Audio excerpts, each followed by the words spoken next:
Welcome back to the channel, guys. Today is the 5th of November, which means we're only 5 days away from Beyond Light's launch, and Bungie just barely released their This Week at Bungie post, and we're going to go ahead and cover it in this video. Over the last few weeks, our goals have been to set expectations. We've covered the Destiny content vault, upcoming sandbox changes, Gambit tuning, and more. These updates aren't mind-blowing or overly game-changing, they're just nice little morsels to chew on in the final days leading up to launch. In any case, we hope you like the following quality of life appetizers before your meal is delivered on November 10th. Archives. Beginning November 10th, 2 new kiosks will be available in the tower. First up, the Quest archive will be found next to the Postmaster. Our hope is that this removes some of the confusion when trying to track down the odd quests that you previously discarded. Additionally, this will be the place for any veteran Guardians to pick up the new Light quest on November 10th if they have a strong desire to experience new player tutorials and the reintroduction to the Cosmodrome. Next up, the Monument to Lost Light's exotic archive will be found by the Vault. Here, players may acquire various exotics and legendary pinnacle/pursuit weapons that were once available through now retired quests.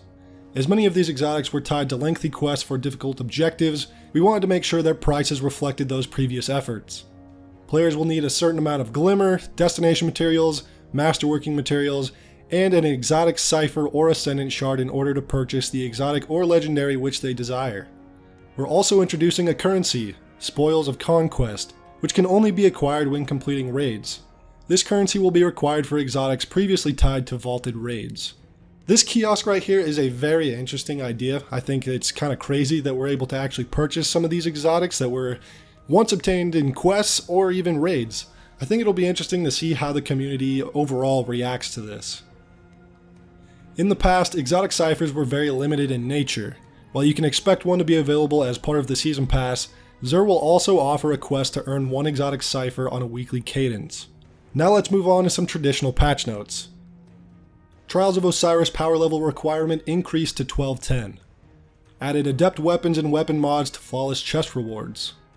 Added physics blockers to some of the out-of-bound areas on Altar of Flame, Exodus Blue, and Cauldron. Login screens now have a dark background. Updated the full screen menus to have a dark background style. Player waypoints now display season, rank, HUD waypoints. Added toggle functionality to the character screen, allowing the player to make a choice between light and dark subclasses. Character screen visuals updated depending on player choice between light and dark. Changed the selection from male and female to masculine and feminine. Guardian head and hair models have been replaced with improved versions.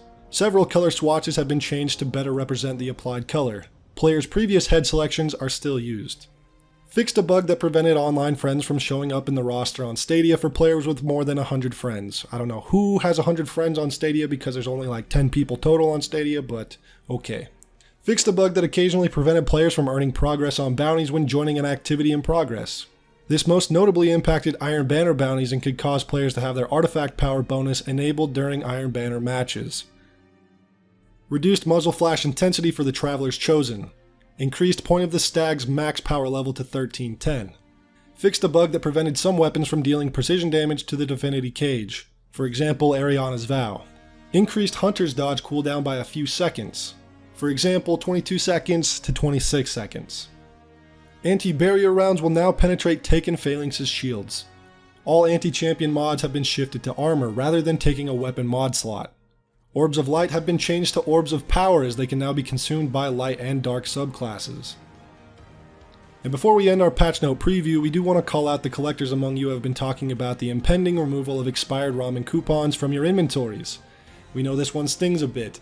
It's a byproduct of cleaning up our inventory systems and doing general maintenance.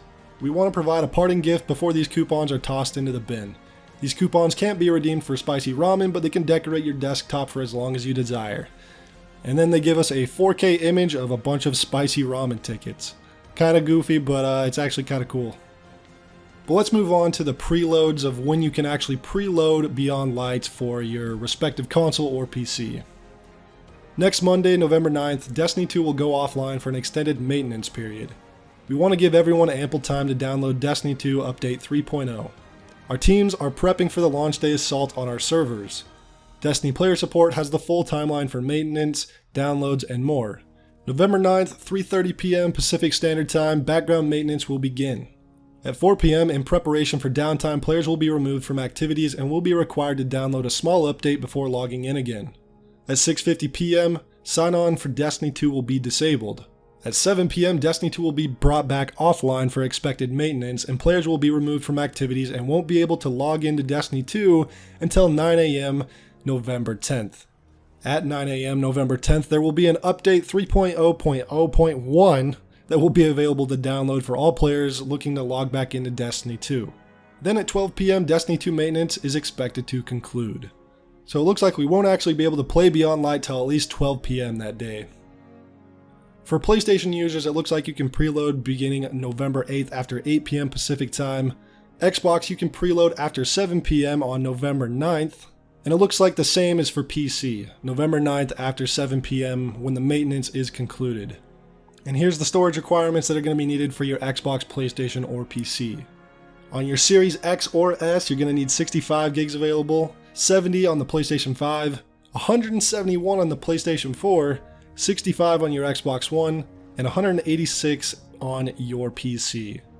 It's going to be a massive download. It's probably going to take a while to do this entire refresh download that they're talking about, where it's no longer just an update. You're going to have to install the entire game.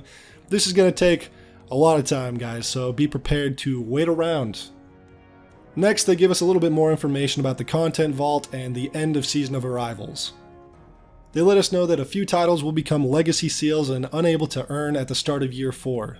And here is a list of what that will look like. And that's pretty much all the information they've given us in this TWAB. They've shared a lot of information about Beyond Light up to this point, probably more than they should have in some story departments. And they haven't shared a lot of information on other things I wish we would know more about, like the endgame. But we'll see what happens on November 10th. I'm eager to play through the campaign, and I'll be sure to give my thoughts on that when it comes out. I'm also pretty eager to see how these quality of life changes are going to affect the game overall over the course of the next year or so. And I am also curious to see how these new overhauls to the engine, or I guess changes to the Tiger engine, will affect the game in the long run. They're really hyping up all these changes, especially the ones with the engine. And I don't know if it's going to be anything spectacular. They're making it sound that way, and I'm just going to have to wait and find out on November 10th, just like you guys.